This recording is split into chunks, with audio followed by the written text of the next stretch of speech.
अस्सलाम वालेकुम viewers, welcome to my YouTube channel.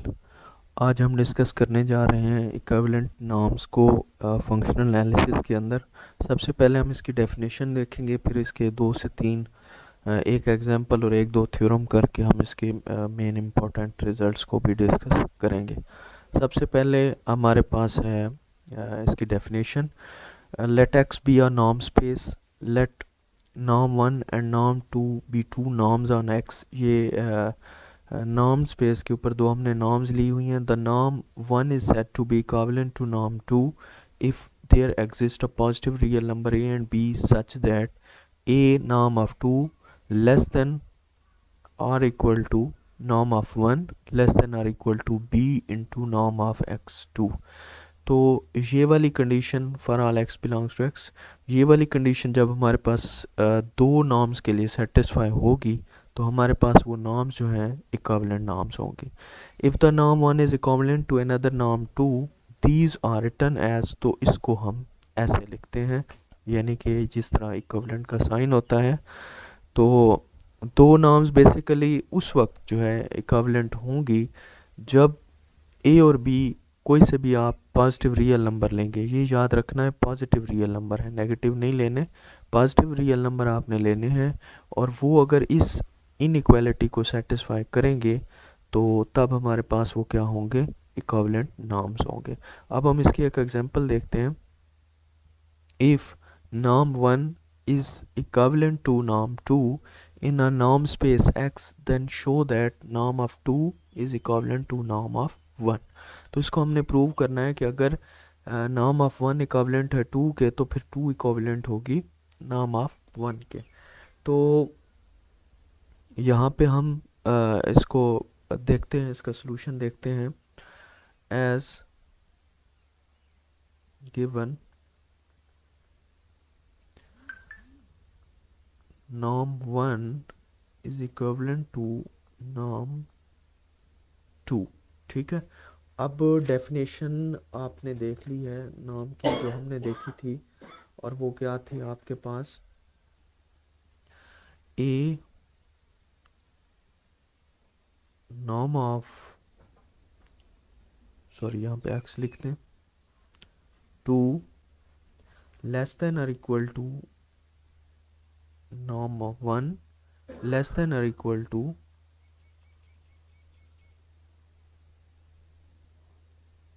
norm 2।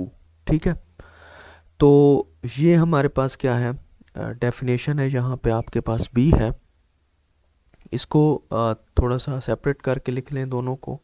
तो ये क्या बन जाएगा, a norm of x less than और इक्वल टू 1। इसी तरह इसको हम लिख सकते हैं 1 लेस देन और इक्वल टू, अब दूसरा पोर्शन लिखेंगे B norm of x 2।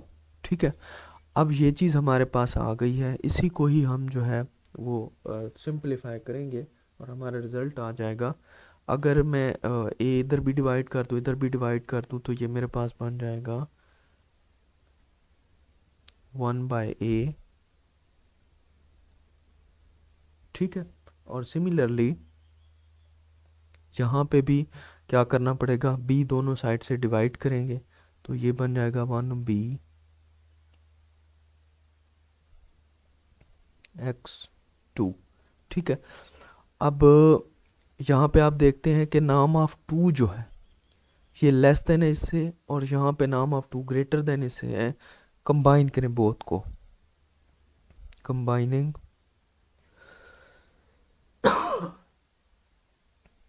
Both,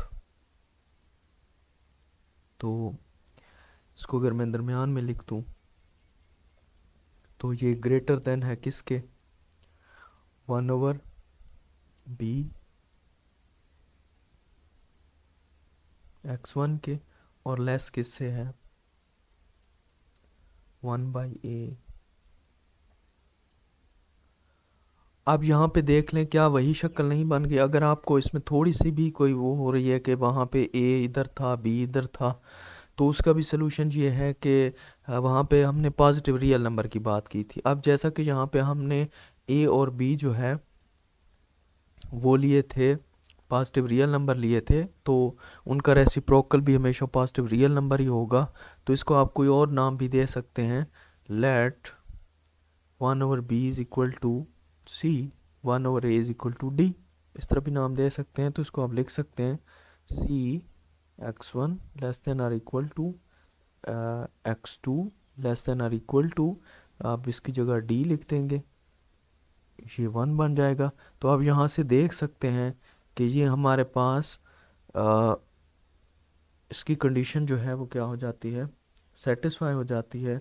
तो यहाँ पे हम कह सकते हैं कि हमारे पास अगर देखें ना, यहाँ पे नाम 1 जो है अगर इक्विवेलेंट थी नाम 2 के, तो ये 1 जो है इसके मिड में आया था।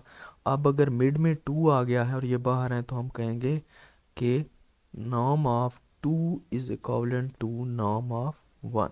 ठीक है, यानी कि जो पहले हैं उसे मिड में होना चाहिए। ठीक है, ये बात भी आपने याद रखनी है, ताकि ये फार्मूला जब आप याद करें, इसको अप्लाई करें, तो ये चीज़ें आपको क्लियर होनी चाहिए। तो हमने ये शो कर दिया कि नाम ऑफ 2 जो है वो इक्विवेलेंट है नाम ऑफ 1 के। अब एक थ्योरम देखते हैं। थ्योरम है हमारे पास कि लेट नाम 1 एंड नाम 2 be equivalent norms on a linear space x, then every Cauchy sequence in x1। ठीक है, पहली नाम पे जो कॉची सीक्वेंस है is also a Cauchy sequence in नाम 2 एंड कन्वर्सली। ठीक है, तो यहाँ पे दो चीज़ें हमें गिवन हैं। पहली चीज़ कि let xn be a Cauchy sequence. ये कॉची सीक्वेंस है किसके अंदर, इसके अंदर। ठीक है, उन्होंने कहा है ना कि कोई भी काशी सीक्वेंस आप नाम 1 के अंदर लेते हैं तो वो नाम 2 में भी काशी होगा, यही चीज़ हमने प्रूव करनी है। तो हमने कह दिया कि ये नाम 1 के अंदर जो है ये क्या है, काशी सीक्वेंस है, काशी सीक्वेंस है। सिंस जैसा कि हमें पता है कि दोनों जो है नाम 1 एंड नाम 2 आर इक्विवेलेंट। अब ये भी हमने पढ़ लिया, गिवन है ऊपर स्टार्ट में ही दिया हुआ है कि ये दोनों जो हैं इक्विवेलेंट नॉर्म्स हैं। तो इक्विवेलेंट नॉर्म्स की हम यहाँ पे फिर से वही डेफिनेशन लिखेंगे, A2 लेस देन और इक्वल टू 1 लेस देन और equal to B norm of 2। ठीक है, क्योंकि 1 जो है वो इक्विवेलेंट है 2 के, तो 1 जो है वो क्या आ गई, मिड में आ गई। सेम टू सेम इसको अगर हम x की फॉर्म में लिखेंगे तो यहाँ पे x लिख दें, ये लेस देन हो जाएगा 1 से, इसको इक्वेशन नंबर 1 का नाम दे दें। इसी तरह नेक्स्ट को जो है उसको जब हम ब्रेक करेंगे, सॉरी, ये यहाँ पे 1 आएगा और ये लेस देन हो जाएगा, ओके,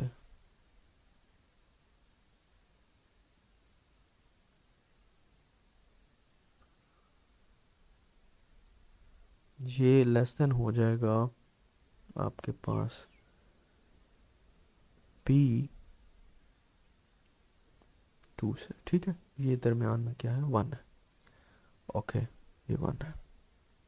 इसको इक्वेशन नंबर हम नाम दे देंगे 2 का। अब चूंकि हमारे पास xn जो है वो काशी सीक्वेंस है नाम 1 के अंदर, for any epsilon greater than 0, ये अब काशी सीक्वेंस की डेफिनेशन है, there exist a natural number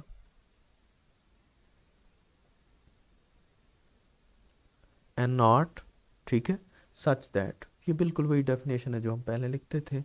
such that हमारे पास क्या होगा, दो टर्म्स हम लेते होते हैं काशी सीक्वेंस में, उस सीक्वेंस के अंदर से, और उनका डिस्टेंस हम लोग कहते हैं कि वो किसी भी एप्सिलॉन से कम है। ठीक है, यहाँ पे ए एप्सिलॉन लिखे। ठीक है, for all N greater than और इक्वल टू एन नॉट। अब इसको इक्वेशन नंबर 3 का नाम दे दें। अब यहाँ पे हम क्या करेंगे कि इसी इसको हम 1 के अंदर लिखेंगे तो ये हमारे पास क्या बन जाएगा, ए। अब x की जगह x M minus x n लिखना है, यही फ़र्क है। 2 लेस देन और इक्वल टू x की जगह x M minus x n आ जाएगा 1। ठीक है, तो इसको इक्वेशन नंबर 4 का नाम दे दें। अब यहाँ पे आप क्या करें, कंबाइन करें 3 और 4 को, कंबाइनिंग 3 एंड 4। ठीक है, 3 एंड 4 को आप जब कंबाइन करेंगे तो ये क्या बन जाएगा, ये बन जाएगा, पहले मैं 4 लिखूंगा, a x M minus x n 2 less than और equal to x M minus x n 1, ये 4 लिखी गई। अब x M minus x n 1 जो है ये किससे लेस है, अपसाइलन ई से, तो यहाँ पे आप लिखते हैं, सॉरी, ए अपसाइलन से। तो ये चूँकि इससे भी लेस है तो इसको हम लिख सकते हैं a x M minus x n 2 less than a epsilon. A से ए जो है वो हो जाएगा कैंसल, तो यहाँ पे हम लिख देंगे कि X M minus x N norm 2 less than epsilon.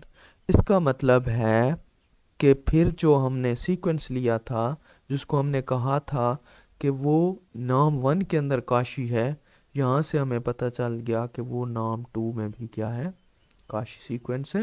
यही चीज़ हमने प्रूव करनी थी। अभी जो है इसका वो कन्वर्स रहता है, उसको हम देख लेते हैं। कन्वर्स के लिए भी आपको ना सेम टाइप की सपोजिशन करनी पड़ेगी। मसलन लेट, कन्वर्सली लिखें, conversely let xn be a Cauchy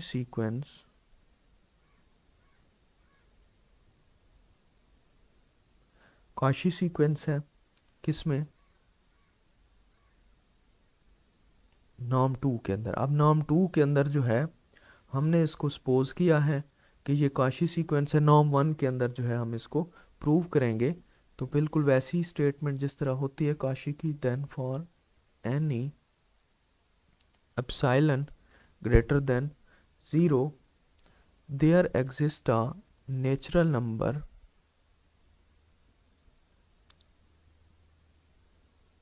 यहाँ पे, वहाँ पे हम एन नॉट लिया था, यहाँ पे हम क्या ले लेंगे, एन प्राइम सच दैट। अब डेफिनेशन बिल्कुल वैसी लिखी जाएगी, x M minus x n less than, ये आ जाएगा epsilon by b for all N greater than और इक्वल टू एन प्राइम। ठीक है, अब इसको अगर b को मल्टीप्लाई कर दिया जाए दोनों साइड से, तो b x M minus x n, ये 2 के ऊपर इक्विवेलेंट है ना, साथ 2 लगाएं। ठीक है, लेस देन, ये बन जाएगा epsilon for all N greater than और इक्वल टू एन प्राइम। अब जो इक्वेशन नंबर 2 थी हमारी, ठीक है, उसको हम यूज़ करेंगे। 2 हमारी क्या थी, 2 को मैं यहाँ पे लिख देता हूँ, x1, sorry x norm of 1, ये लेस देन और इक्वल टू थी b नॉर्म ऑफ 2 के। ठीक है, ये हमारी थी इक्वेशन नंबर 2। यूजिंग, वो पिछले पेज पे है, मैंने दोबारा से लिख दिया है, यूजिंग 2। अब चूँकि ये तो खाली एक्स है, हम काशी सीक्वेंस लिख रहे हैं, तो हम जो है इसको काशी सीक्वेंस की फॉर्म में लिखेंगे। X M minus x N, norm of 1 है तो नॉर्म ऑफ 1 रहेगी, लेस देन और इक्वल टू बी है, और ये x M minus x n लिखी जाएगी, लेकिन साथ में नाम 2 है तो नाम 2 ही रहेगा। अब देखें कि ये और ये बराबर नहीं है, तो इसको अगर मैं नाम दे देता हूँ, फ़र्ज़ करें 4 पहले हो गई थी, ये 5 थी और ये है 6, तो कंबाइन कर लें दोनों को, कंबाइनिंग 5 एंड 6। अब 5 और 6 को जो है जब आप कंबाइन करेंगे तो ये क्या बन जाएगा, पहले ये वाली टर्म आएगी x M minus x n 1 less than और equal to b x M minus x n 2, और ये 2 जो है लेस देन है किसके, एप्सिलॉन के। तो यहाँ से बेशक ये दरमियान वाली टर्म जो है हम स्किप कर सकते हैं क्योंकि ये लेस है इससे, और अगली टर्म जो है वो उससे भी ज़्यादा लेस है, तो हमारी इनइक्वालिटी पे कोई फ़र्क नहीं पड़ेगा। तो ये हो जाएगी लेस देन एप्सिलॉन। ये किसकी डेफिनेशन पूरी होगी, कॉशी सीक्वेंस की। इसका मतलब है कि फिर एक्स एन जो है इस कॉशी जो है 2 में तो हमने सपोज किया था इस कॉशी इन नॉर्म ऑफ 1, और यही चीज़ हमने प्रूव करनी थी कि अगर कोई सीक्वेंस जो है नॉर्म ऑफ 1 में काशी है तो वो 2 में भी काशी होगा, 2 में काशी है 1 में काशी होगा। 1 और 2 के लिए क्या कंडीशन है कि वो दोनों इक्विवेलेंट नॉर्म्स होनी चाहिए। ये प्रूफ हो गया। नेक्स्ट जो है कुछ रिजल्ट्स हैं हमारे पास, मैं इनको डिस्कस ज़्यादा नहीं करूँगा क्योंकि वीडियो बहुत ज़्यादा लंबी हो जाएगी। इनके प्रूफ अगर आपको चाहिए तो आप व्हाट्सएप पर रब्ता कर सकते हैं। Show that the norm is uniformly continuous.